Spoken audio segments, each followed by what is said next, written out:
오늘 하나님이 주신 말씀 시편 116편 6절에서 8절이 되겠습니다. 찾으신 줄 알고 우리 다 같이 함께 말씀을 합독을 하겠습니다. 다 같이요. 여호와께서는 순진한 자를 지키시나니 내가 어려울 때에 나를 구원하셨도다. 내 영혼아 내 평안함으로 돌아갈지어다. 여호와께서 너를 후대하심이로다. 주께서 내 영혼을 사망해서 내 눈을 눈물에서 내 발을 넘어짐에서 건지셨나이다. 아멘. 지금 우리는 시편 116편의 말씀을 함께 나누고 있습니다. 시인은 가장 먼저 1절과 2절에서 기도의 대상이신 하나님에 대하여 말씀하고 있습니다. 늘 말씀드렸듯이 기도는 내용보다는 기도의 대상이 더 중요합니다. 왜냐하면 기도의 대상이 누구냐에 따라서 기도의 내용은 언제나 달라질 수 있기 때문이죠. 이 시는 1절과 2절에서 우리의 기도의 대상이신 하나님을 우리의 음성과 간구를 들으시는 하나님으로, 그리고 우리의 기도의 귀를 기울이시는 하나님으로 그렇게 말씀하고 있습니다. 그렇습니다. 우리가 기도하면 하늘에 계신 아버지께서 우리의 음성과 간구를 들으십니다. 우리의 기도에 진지하게 귀를 기울여 주시고 우리의 기도를 받으십니다. 그러므로 기도하는 자에게 정말 중요한 것은 내가 지금 기도하면 하늘 아버지께서 내 기도를 들으신다라고 하는 분명한 확신이 있어야 합니다. 여러분, 이 확신이 있는 자만이 중언부언의 기도를 드리지 않고 기도할 수가 있습니다.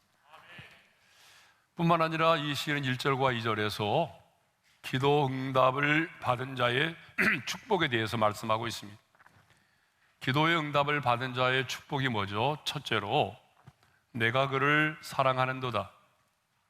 나의 기도를 들으시고 응답하신 주님을 더욱 사랑하게 된다는 거죠. 기도 응답의 두 번째 축복은 내가 평생에 기도하리로다. 이 말씀처럼 이전보다 더 주님을 사랑할 뿐만 아니라 더 평생에 기도의 무릎을 꿇게 된다는 것입니다. 다짐을 하게 되죠. 여러분, 누가 기도의 무릎을 꿇던가요? 기도의 응답을 받은 사람입니다. 기도의 응답을 받은 사람이 또 기도의 무릎을 꿇게 되고, 그래서 평생 기도하며 살리라 기도를 다짐하게 되는 것입니다. 3절은요, 이 시인이 언제 어떤 상황에서 기도를 드렸는지에 대하여 말씀하고 있습니다. 자, 우리 3절의 말씀을 읽겠습니다. 다 같이요.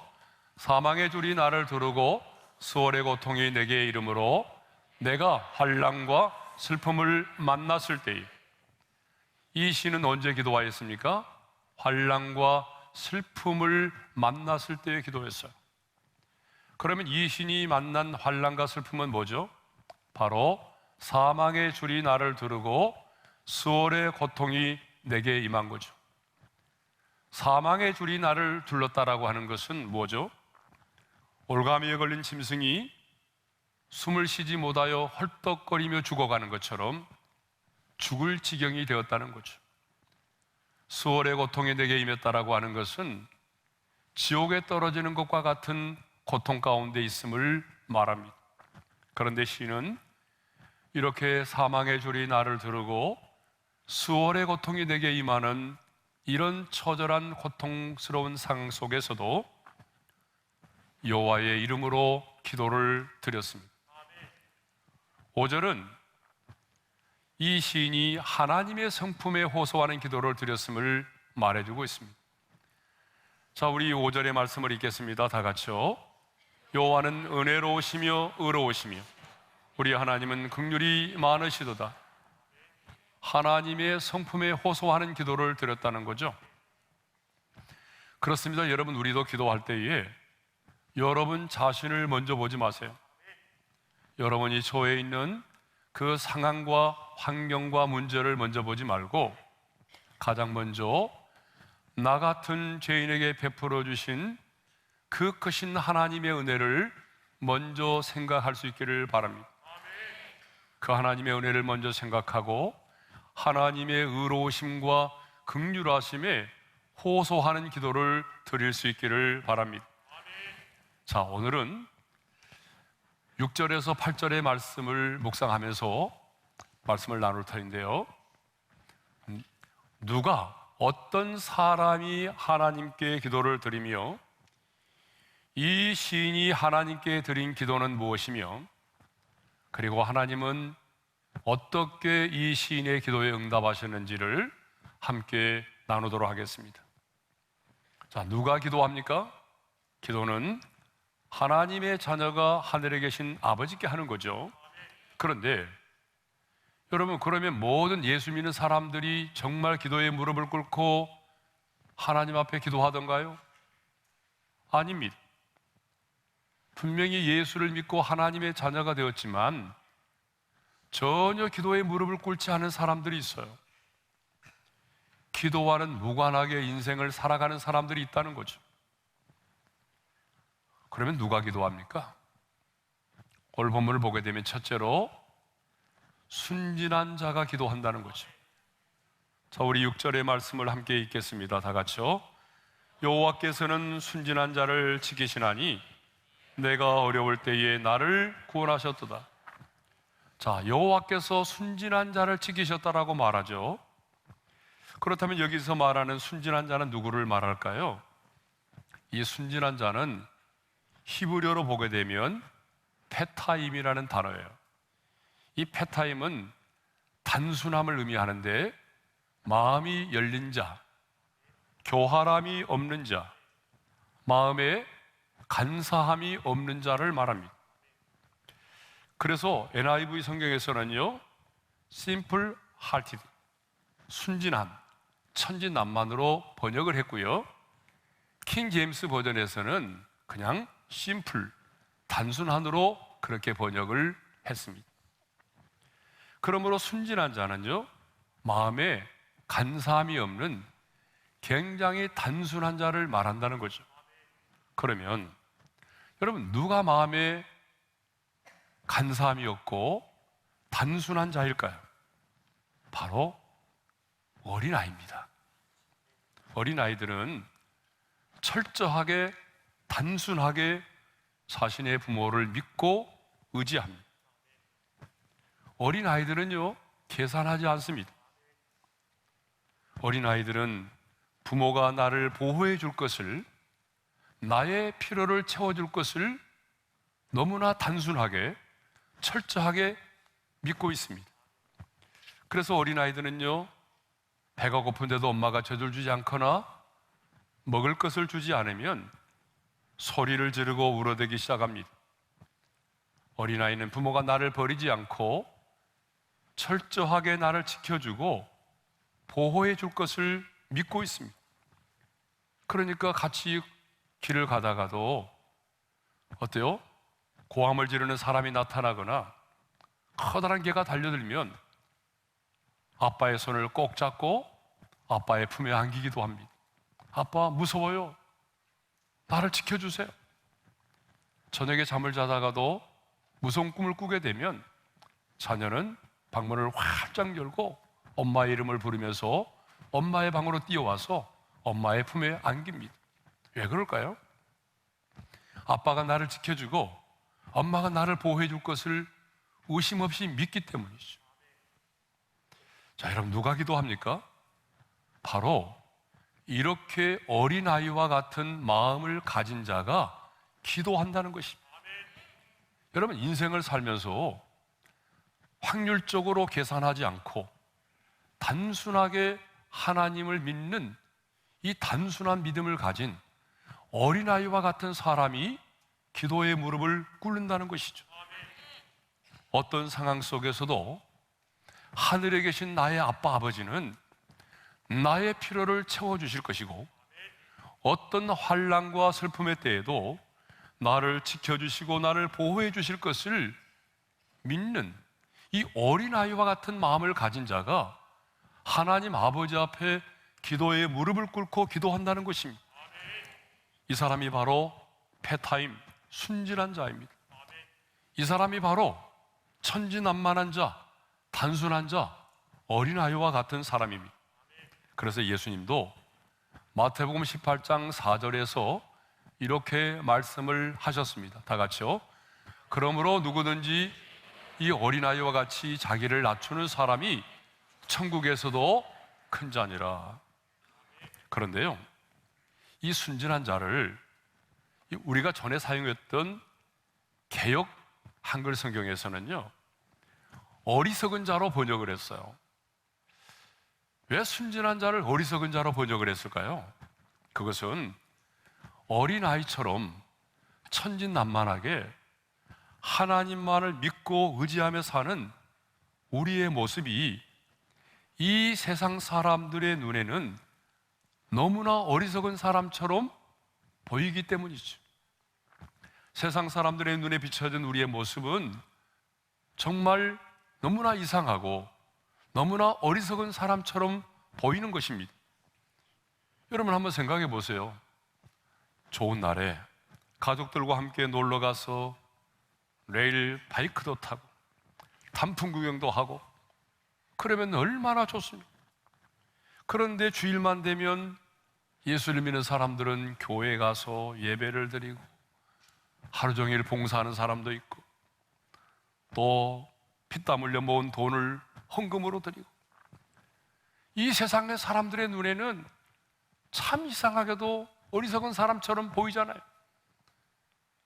이 세상 사람들의 눈에 비춰진 우리 그리스도인의 모습은 어린아이처럼 하나님을 아빠라 부르고 단순하게 하나님을 의지하고 하나님 앞에 매달려 기도하는 우리의 모습이 정말 어리석게만 보이는 것입니다. 여러분, 누가 기도하죠? 순진한 자, 어린아이처럼 단순하게 하나님만을 온전히 의지하는 그 사람이 바로 기도의 무릎을 꿇습니다. 또 누가 기도합니까? 심령이 가난한 자입니다. 자, 우리 6절의 말씀을 다시 한번 읽겠습니다. 다 같이요. 여호와께서는 순진한 자를 지키시나니 내가 어려울 때에 나를 구원하셨도다. 시는 내가 어려울 때에 하나님이 나를 구원하셨다라고 말합니다. 그런데 내가 어려울 때로 번역된 단어가 달로티입니다. 달로티. 이 달로티라고 하는 히브리 단어의 의미는 바로 억압당하다, 가난하게 되다, 낮아지게 되다라고 하는 그런 의미를 가지고 있습니다. 그래서 우리 이전 성경, 개역 한글 성경에서는 내가 어려울 때를 어떻게 번역을 했는가 하면 내가 낫게 될 때로 번역을 했습니다. 그러니까 내가 낮아진 상태, 내 마음이 가난한 상태를 말한다는 거죠. 그러면 여러분, 내 마음이 낮아지고 가난한 상태가 어떤 사람일까요? 예수님은 이런 사람을 심령이 가난한 자라고 말씀을 하셨습니다. 그래서 예수님은요, 마태복음 5장 3절에서 이렇게 말씀하십니다. 다 같이요. 심령이 가난한 자는 복이 있나니 천국이 그들의 것이며. 심령이 가난한 자는 복이 있나니 천국이 그들의 것이며라고 말씀하셨습니다. 그러면 심령이 가난한 자는 어떤 사람을 말하죠? 내 힘과 내 능력으로는 살아갈 수가 없음을 고백하며 사는 자가 누구예요? 심령이 가난한 자예요. 주님, 내 인간의 힘과 능력으로는 내 인생의 죄와 죽음의 문제를 해결할 수가 없습니다. 그래서 철저하게 하나님만을 의지하는 자죠. 우리의 구원은 여기서부터 시작이 되는 것입니다. 그래서 주님은 팔복을 말씀하시면서, 팔복은 단계별로 되어 있거든요. 그 첫 번째 단계가 무슨 말입니까? 심령이 가난한 자는 복이 있나니 그들이 바로 천국이 그들의 것이라고 말씀하셨어요. 천국은 어디서부터 시작이 된다는 거죠? 심령이 가난한 자로부터 시작이 된다는 것입니다. 사랑하는 성도 여러분, 자, 누가 기도합니까? 예수를 믿고 예수를 믿는다고 모든 사람이 기도하는 게 아닙니다. 여러분 주변을 보십시오. 예수를 믿은 지 오래되는데 정말 기도하지 않고 사는 사람이 있어요. 아니, 심지어는 밥 먹을 때 하는 기도도 안 하는 사람이 있어요. 예? 기도하고 담을 쌓고 사는 사람이 너무나 많아요. 기도와는 무관하게 인생을 사는 사람이 많아요. 누가 기도합니까? 교회를 오래 다닌다고 기도합니까? 아니에요. 누가 기도하죠? 바로 심령이 가난한 자, 순진한 자, 어린아이처럼 단순하게 하나님을 의지하는 자.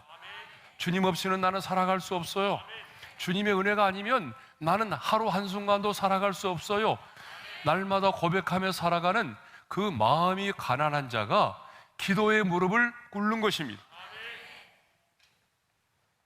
그렇다면 이 시는 환난과 슬픔을 만났을 때에, 사망의 줄이 나를 두르고 수월의 고통이 내게 임하였을 때에 어떤 기도를 드렸을까요?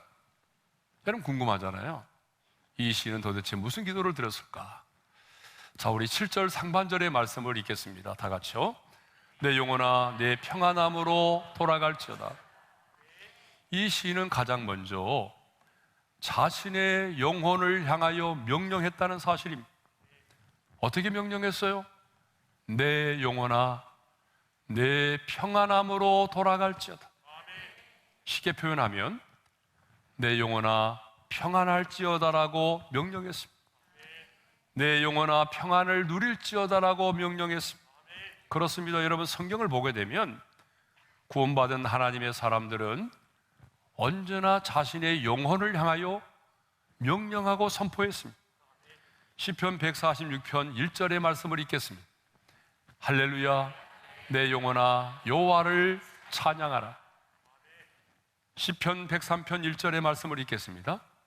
내 영혼아 여호와를 송축하라.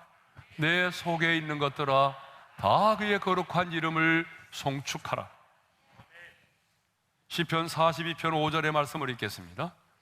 내 영혼아 내가 어찌하여 낙심하며 어찌하여 내 속에서 불안해하는가. 너는 하나님께 소망을 두라. 이 시인은 자신의 영혼이 낙심이 되고 자신의 영혼이 불안해하고 자신이 경험한 어떤 일로 인해서 마음이 상하여 있을 때에, 아니 영적인 침체를 경험하게 되었을 때에 자신의 영혼을 향하여 명령했습니다. 어떻게 명령했어요? 내 영혼아 네가 어찌하여 낙심하며 불안해하는가. 너는 하나님께 소망을 두라. 그렇습니다. 이렇게 하나님의 사람들은요 자신의 영혼을 향하여 명령할 수 있어야 됩니다. 내 영혼아 여호와를 송축하라. 내 영혼아 여호와를 찬양하라. 내 영혼아 어찌하여 낙심하며 불안해하는가. 하나님께 소망을 두라. 그러므로 하나님의 사람인 우리도 여러분 자신의 영혼을 향하여 명령하고 선포할 수 있기를 바랍니다.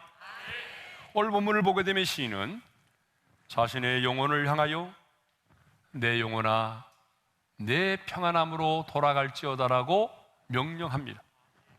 이 말은 내 영혼이 걱정하지 말고 근심하지 말고 두려워하지 말고 하나님의 품에 안기라는 것입니다. 그래서 하나님이 주시는 평안을 누리라고 하는 것입니다. 그렇습니다. 우리에게는 이 평안이 필요합니다. 이 평안을 히브리어에서는 샬롬이라고 말하고 헬라어에서는 에이레네라고 말합니다. 그 뜻은 뭐냐? 아무 걱정이나 염려나 불안이나 두려움이 없는 안정된 마음의 상태를 말하는 것이에요. 그런데 문제는 뭐냐 그러면 주님이 우리에게 말씀하신 이 놀라운 샬롬, 이 에이레네, 이 평안은 세상에 줄 수가 없다는 거예요. 이 평안은 하나님께로만 주어진다는 것입니다. 그래서 구약에서 하나님은 제사장들이 이스라엘 백성들을 축복할 때에 자기 권위로 축복하지 말고 이렇게 축복하라고 말하죠. 다 같이요. 여호와는 그 얼굴을 내게로 향하여 드사 평강 주시기를 원하노라. 여러분 아멘입니까? 하나님께서 그 얼굴을 내게로 향하여 드사 평강 주시기를 원하노라. 이렇게 축복을 했어요. 그리고 우리 예수님께서도 이렇게 말씀을 하셨습니다.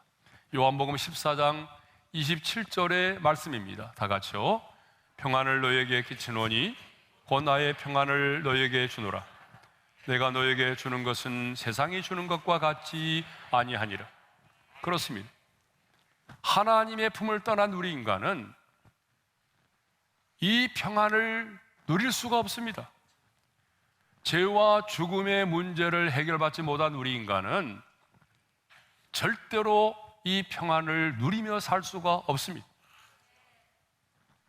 물론 이 세상은 우리에게 평안이 아닌 편안함을 가져다 줄 수 있어요. 이 세상의 부요함이, 이 세상의 그 명예와 지위와 인기와 이 모든 것들이 우리에게 일시적인 평안과 일시적인 기쁨은 가져다 줄 수 있지만 오늘 주님이 우리에게 말씀하신 이 평안, 인생의 밤 가운데서도 누릴 수 있는 이 평안, 인생의 풍랑 속에서도 누릴 수 있는 이 평안, 이 평안을 줄 수가 없는 것입니다. 그런데 중요한 것은요, 평안이 없는 축복은 그 어떤 것도 축복이 아니다라고 하는 것입니다. 여러분 동의하십니까? 평안이 없는 축복은요, 그 어떤 것도 축복이 아닙니다. 여러분 뷰가 좋은 남산도 바라다 보이고 한강도 바라다 보이는 그렇게 뷰가 좋은 120평 아파트에 살아도, 남들이 부러워하는 좋은 차를 타고 다녀도, 내가 한마디 하게 되면 수많은 사람들이 움직일 수 있는 그런 권력을 가지고 지위를 가지고 있다고 할지라도, 수많은 사람들의 박수갈채를 받는 그런 인기를 누리고 있다고 할지라도, 그 사람의 마음속에 평안이 없다면 여러분 그것은 축복이 아닙니다. 그러므로 이 땅을 살아가는 우리들에게는 뭐가 필요할까요? 돈이죠. 돈이 아니라 평안입니다. 왜냐하면 아무리 많은 돈을 가져도 마음의 평안이 없으면 축복이 아니기 때문이죠. 우리의 가정에도 뭐가 필요하죠? 평안이 필요합니다. 여러분의 일터에도 평안이 필요합니다. 여러분 우리의 대한민국에도 평안이 필요하고, 우리가 섬기는 교회 공동체 안에도 평안이 필요합니다. 그건 너무 중요해요. 그러나 가장 먼저 중요한 것은 내 영혼의 평안입니다. 내 영혼의 평안이 우선입니다. 여러분 축복의 순서는요 언제나 영혼이 먼저입니다. 그래서 사도 요한은 요한 3서 1장 2절에서 이렇게 말하고 있습니다. 다 같이요. 사랑하는 자여, 내 영혼이 잘됨같이 내가 범사에 잘되고 강건하기를 내가 간구하노라. 그러면 여러분 왜 영혼이 잘됨이 가장 우선일까요? 여러분 왜 영혼이 잘되는 게 가장 우리가 받아야 될 최고의 축복일까요? 그것은요, 내 영혼은 하나님과의 사귐이 이루어지는 통로이고, 세상의 잘됨과 세상에서의 건강은 영원하지 않기 때문에 그렇습니다. 아무리 범사에 잘되고 아무리 건강해도 내 영혼이 죽어 있거나 병들어 있으면 하나님과의 친밀한 사귐을 가질 수가 없습니다. 하나님의 음성을 들을 수가 없습니다. 그래서 성경은 영혼이 먼저 잘됨이 중요하다라고 말하는 것입니다. 그래서 이 시인도 사망의 줄이 나를 두르고 수월의 고통이 내게 임하는 그 순간에도 자신의 영혼을 먼저 생각을 했습니다. 가장 먼저 자신의 영혼을 먼저 생각했어요. 그래서 가장 먼저 내 영혼을 건져주소서, 그렇게 기도했어요. 여러분 4절 하반절의 말씀을 읽겠습니다. 다 같이요. 여호와여 주께 구하오니 내 영혼을 건지소서. 시인은 내 인생은 이제 끝났구나 라고 생각되어지고 지옥에 떨어지는 것과 같은 고통이 임했을 때에 다른 어떤 것을 구하지 않았어요. 가장 먼저 내 영혼을 생각했습니다. 그리고 내 영혼을 건지소서라고 기도했습니다. 그리고 자신의 영혼을 향하여 내 영혼아 내가 평안함으로 돌아갈지어다 라고 명령했던 것입니다. 그러므로 우리도 힘들고 어려울 때에, 내 인생에 고난이 찾아왔을 때에 다른 그 어떤 것보다도 여러분의 영혼을 먼저 생각할 수 있기를 바랍니다. 여러분의 가족들을 바라볼 때도, 여러분의 자녀를 바라볼 때도, 자녀에 처해 있는 어떤 상황과 문제보다도 여러분 자녀의 영혼을 먼저 생각할 수 있기를 바라요. 여러분 남편의 영혼을 생각할 수 있기를 바랍니다. 여러분의 부모의 영혼을 생각할 수 있기를 바랍니다. 내 영혼이 침체되고 눌러있다면, 내 영혼이 낙심되고 불안하고 기도의 무릎을 꿇어도 하나님의 음성이 들려오지 않는다면, 내 영혼아 내 평안함으로 돌아갈지어다라고 명령하셔야 돼요. 내 영혼아 평안할지어다라고 명령하셔야 됩니다. 여러분 자신의 영혼을 향해서 한번 명령해 볼까요? 다 같이요. 내 영혼아 평안할지어다. 여러분, 이건 너무 중요해요. 왜냐하면 내 영혼이 평안해야 하나님과의 사귐이 이루어지고, 내 영혼이 평안해야 하나님의 음성을 들을 수가 있기 때문에 그렇습니다. 그러면 이렇게 내 영혼아 내 평안함으로 돌아갈지어다라고 명령할 수 있었던 근거는 뭘까요? 그것은 하나님께서 내 영혼을 후대하실 것임을 믿었기 때문입니다. 자, 우리 7절의 말씀을 다시 한번 읽겠습니다. 다 같이요. 내 영혼아 내 평안함으로 돌아갈지어다. 여호와께서 너를 후대하심이로다. 히브리어로 보게 되면 후대라고 하는 말은 까말인데 갚다, 보상하다, 선하게 대하다는 말이에요. 우리말 국어사전을 찾아보게 되면 후대는 아주 잘 대접함이라고 되어 있어요. 그러므로 하나님은 우리가 기도할 때에 내가 생각하는 것 이상으로, 내가 기도하는 것 이상으로 갚아주시고 선하게 대하여 주시는 분이십니다. 하나님은 언제나 우리를 대하실 때에 우리를 후대하십니다. 째째하게 우리를 대하시지 않습니다. 그래서 하나님은요, 기도할 때도 어떻게 기도하라고 말씀했습니까? 다 같이요. 자, 시편 81편 10절의 말씀을 읽겠습니다. 내 입을 크게 열라 내가 채우리라. 예? 내 입을 크게 열라 내가 채우리라. 예? 저는 지금도요, 하나님 앞에 비전을 가지고 기도할 때에 정말 여러분들이 드리면 뒤로 자빠질 만큼, 예, 그렇게 큰 기도를 가지고 기도해. 예? 내 입을 크게 열라 내가 채우리라. 예? 다윗은 인생을 살아오면서 후대하시는 하나님을 너무나 많이 경험했어요. 그래서 시편 23편 1절에서 이렇게 노래하지 않았습니까? 다 같이요. 여호와는 나의 목자시니 내게 부족함이 없으리로다. 아멘. 네. 하나님은 우리를 후대하십니다. 하나님은 째째하시는 하나님이 아니십니다. 그런데 우리의 기도는 하나님 앞에서 째째할 때가 얼마나 많은지 모릅니다. 기도의 그릇이 너무나 작을 때가 많습니다. 시편 기자는 하나님께서 나를 후대하실 것임을 믿었기 때문에 내 영혼을 건지시고 내 영혼의 평안을 주실 것임을 믿었던 것입니다. 시는 사망의 줄이 나를 두르고 수월의 고통이 내게 임하는 순간에 내 영혼을 건지소서라고 기도했습니다. 그러면 하나님은 이 기도를 들으셨을까요? 안 들으셨을까요? 안 들으셨어요? 안 들으셨으면 제가 설교를 못하죠. 오늘 본문에 보게 되면 내 영혼을 건지소서라고 기도했더니 하나님께서 내 영혼을 건져주셨다라고 고백합니다. 8절의 말씀을 읽겠습니다. 주께서 내 영혼을 사망에서 내 눈을 눈물에서 내 발을 넘어짐에서 건지셨나이다. 주님이 나를 건져주셨다는 거예요. 여러분, 건지셨다는 말은 자신을 억누르던 모든 것으로부터 자유함을 얻게 해 주셨다는 것입니다.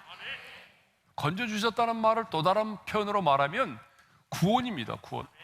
그러니까 하나님께서 나를 구원해 주셨다는 얘기죠. 그러면 어떻게 하나님께서 이 시인을 간구하는 기도를 들으시고 건져주셨을까요? 어떻게 구원하셨을까요? 첫째로 내 영혼을 사망에서 건지셨나이다.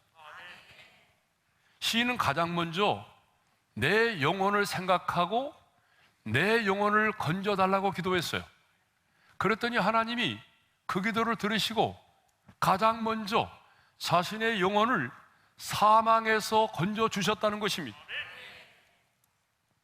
이것을 보게 되면 우리의 기도의 순서도 영혼이 먼저요, 은혜 받음의 순서도 영혼이 먼저요, 기도 응답의 순서, 축복의 순서도 영혼이 먼저임을 믿습니다. 여기서 말하는 사망은 무엇을 말합니까? 우리의 죽음도 말하지만 원수들의 박해와 극심한 고난과 혹독한 재난으로 인한 그 고통스러운 상황, 절망스러운 상황으로부터 하나님께서 내 영혼을 건져주셨다는 거예요. 내 영혼을 살려주셨다는 것입니다. 침체된 내 영혼을 다시 소생시켜 주시고, 잠자는 내 영혼을 깨워주시고, 무디어진 내 영혼을 다시 새롭게 예민하게 세워주시고, 그리고 두려웠던 내 영혼, 불안해하는 내 영혼을 평안케 해 주셨다는 얘기입니다. 두 번째로는 내 눈을 눈물에서 건져주셨다라고 말하죠. 여기서 눈물은 환난과 슬픔을 만났을 때에 우리가 앞전에 생각했던 것처럼 사망의 줄이 자신을 두르고 수월의 고통이 내게 임하는 그 고통스러운 순간에 이 시인이 얼마나 많은 눈물을 흘렸을까요? 많은 눈물을 흘렸는데 하나님이 내 눈을 눈물에서 건지셨나이다. 사실 우리가 이 세상을 살아가면서 흘리는 눈물이 얼마나 많은지 모릅니다. 여러분, 지난 한 주간 동안도 여러분의 삶의 현장에서 여러분이 흘렸던 눈물이 참 많았을 것입니다. 남편을 보내고 뒤에서 고개를 숙이며 고개를 떨구며 흘렸던 눈물도 있고, 때로는 설거지하면서도 속상해서 흘린 눈물도 있고, 하나님 앞에 기도의 무릎을 꿇고 기도하면서 흘렸던 우리의 눈물도 있고, 이 세상을 살아가는 우리들에게는 정말 다양한 종류의 눈물이 있는 것입니다. 다니엘 기도회 끝나고 난 이후에 많은 편지들이 교회에 오고 있습니다. 은혜를 받았다는 내용들이죠. 목사님들의 편지, 사모님의 편지, 또 우리 성도님들의 각양의 편지들이 오고 있는데, 지난주에 제가 의미 있는 한 편지를 읽었어요. 그분은 우리 교회를 다니신 분이신데 가족들이 믿지 않고 남편이 믿지 않아서 자유롭게 예배를 드릴 수가 없는 분이셨어요. 그런데 그분이 근본에 다니엘 기도회를 했다는 거예요, 영상으로. 그런데 믿지 않은 남편이니까 집에서 할 수가 없잖아요. 그래서 여러 곳을 피하여 다니면서 영상으로 다니엘 기도를 했는데 그 편지에 이런 내용이 있더라고요. 남편의 눈을 피해서, 가족들의 눈을 피해서, 저 한강 둔치에서 영상으로 다니엘 기도를 했다는 거예요. 여러분 한번 생각해 보세요. 얼마나 추워요. 그 추운 날에 여러분 그 한강변에 앉아가지고 영상으로 다니엘 기도회를 했다는 거예요. 물론 그분의 편지의 내용에는 제가 눈물을 흘렸습니다라는 말이 없지만, 저는 보지 않아도 그분이 영상으로 그 한강에서 추운 시간에 영상으로 다니엘 기도회를 참여하면서 얼마나 많은 눈물을 흘렸을까요? 여러분, 우리가 사는 이 세상에는 끊임없이 흐르는 눈물들이 참 많이 있습니다. 그런데 성경을 보게 되면 우리 하나님은 우리의 눈물을 닦아주시는 분이십니다. 그래서 요한계시록을 보게 되면 우리가 육신의 장막을 받고 내 영혼이 이 땅을 떠나서 주님의 나라에 이르렀을 때에 우리 주님께서 가장 먼저 우리에게 해주시는 게 뭔지 아세요? 그것은 바로 우리의 눈물을 닦아주시는 것입니다. 여러분, 요한계시록 21장 4절의 말씀을 읽겠습니다. 다 같이요. 모든 눈물을 그 눈에서 닦아주시니. 근데 여러분, 모든이라는 말이 마음에 와닿잖아요. 주님이 우리가 천국에 입성했을 때에 가장 먼저 우리의 눈에서 눈물을 닦아주실 터인데, 그 눈물을 그냥이라고 하면 그냥 눈물이 아니라 모든 눈물이라고 말하고 있어요. 여러분, 모든이라는 게 뭘 의미합니까? 수를 셀 수 없는 눈물이에요. 예? 핍박의 눈물, 감사의 눈물도 있겠지만 이 땅을 살아가면서 우리가 흘렸던 그 많은 눈물들이 얼마나 많았어요. 그런데 주님께서 우리의 모든 눈물을 닦아주신다는 거죠. 이 신이 슬픔과 환난의 때에 사망의 줄이 나를 두르고 수월의 고통이 내게 임하는 날에 어린아이처럼 단순한 마음을 가지고 여호와의 이름으로 내 영혼을 건지소서라고 기도했더니 하나님께서 자신의 눈을 그 눈물에서 건져주셨다는 거예요. 내 눈을 눈물에서 건져주셨다라고 하는 것은 단순히 주님께서 내 눈물을 닦아주셨다는 것이 아니에요. 하나님께서 어떻게 하셨습니까? 내 눈물이 변하여 감사가 되게 하시고 나의 슬픔이 변하여 기쁨이 되게 해주셨다는 것입니다. 이것이 바로 내 눈에서 눈물을 건지셨다. 하나님이 내 눈물을 건지셨다. 내 눈에서 눈물을 건지셨다. 세 번째로는 뭐죠? 내 발을 넘어짐에서 건지셨나이다. 여기서 넘어짐은요, 떨어짐과 비틀거림을 말합니다. 시인은 사망의 줄이 나를 두르고 수월의 고통이 내게 임하였을 때에 자신의 발이 비틀거리고 넘어졌음을 말하죠. 그렇습니다, 여러분. 우리도 인생을 살다 보게 되면 인생의 풍랑을 만나서, 인생의 쓰나미를 만나서 우리의 인생의 발이 비틀거리고 넘어질 때가 얼마나 많습니다. 그런데 시인은 하나님께서 내 기도를 들으시고 내 발을 넘어짐에서 건져주셨다는 것입니다. 무슨 말입니까? 이제는 넘어짐의 자리에서 다시 일어나 걸을 수 있도록 해주셨다는 거죠. 넘어진 나를 일으켜 세워주셨다는 것입니다. 더 이상 흔들리지 않고 비틀거리지 않고 제대로 인생을 걸어갈 수 있도록 하나님이 나의 발을 붙잡아 주셨다는 것입니다. 주님을 따르는 길이 좁은 길이고 십자가를 지는 길이지만, 쉽지 않은 길이지만 주님께서 나의 발을 넘어짐에서 건져주셔서 주님이 맡겨준 그 십자가를 지고 주님 가셨던 그 길을, 그 좁은 길을 걸을 수 있도록 우리 하나님이 나를 붙잡아 주셨다는 말입니다. 오늘 저와 여러분의 인생에도 이렇게 내 영혼을 사망에서, 내 눈을 눈물에서, 내 발을 넘어짐에서 건져주시는 하나님의 놀라운 은혜가 사랑하는 모든 성도들에게 임하기를 주님의 이름으로 축원합니다. 주신 말씀 마음에 새기면서 우리 찬송할 텐데, 찬송가 413장 우리 1절과 2절을 부르겠습니다. 내 평생에 가는 길 순하나요. 늘 찬찬한 강 같든지 그 풍파로 무섭고 어렵든지 나의 영혼을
자, 우리 한번 눈을 감고 주신 말씀 마음에 새기면서 기도하겠습니다.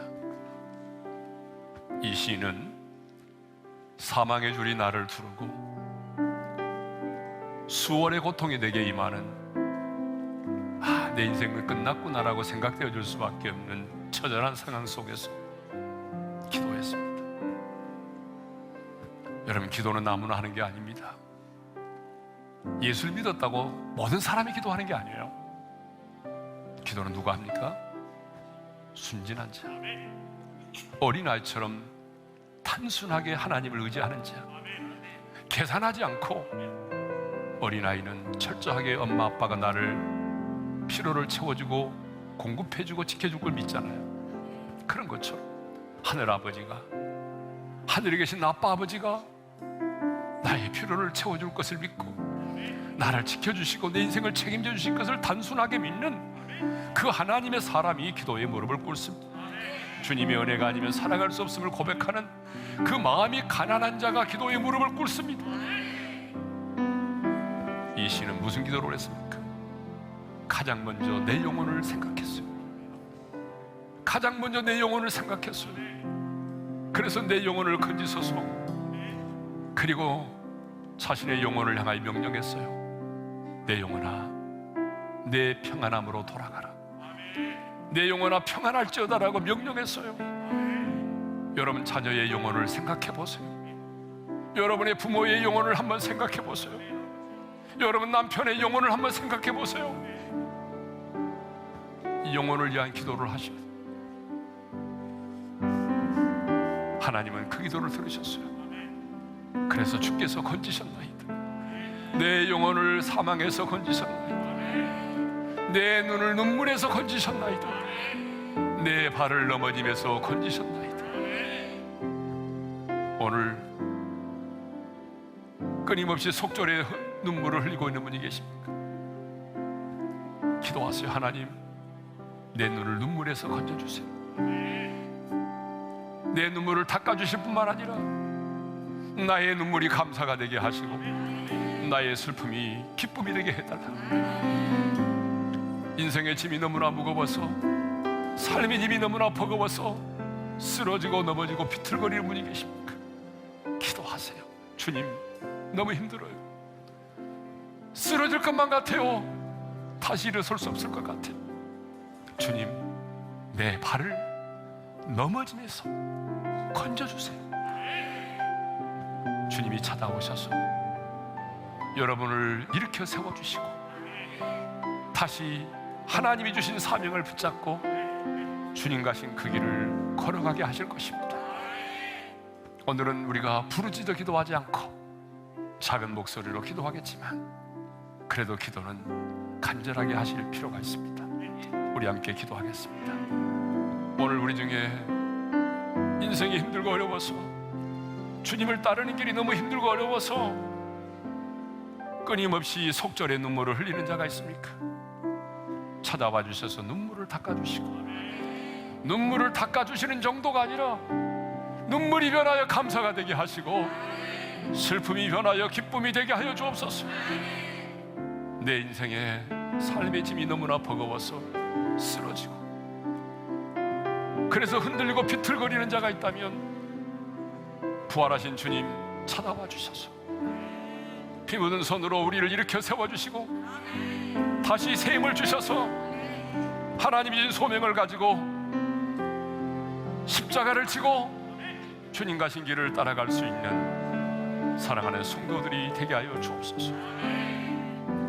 이제는 우리 주 예수 그리스도의 은혜와 하나님 아버지의 영원한 그 사랑하심과 성령님의 감동, 감화, 교통 인도하심, 어린아이처럼 단순한 마음으로 기도해서 내 영혼을 위하여 기도함으로 내 영혼을 사망에서 건지시고 내 눈을 눈물에서 건져주시고 내 발을 넘어짐에서 건져주시는 그 하나님을 만나고 그 하나님을 찬양하며 살기를 소망하는 모든 성도들 위해 이제로부터 영원토록 함께 하시기를 축원하옵나이다. 지금은 미디어 선교를 위한 헌금 시간입니다. 이 예배를 통해 삶 가운데 은혜와 회복이 충만하시기를 간절히 기도합니다.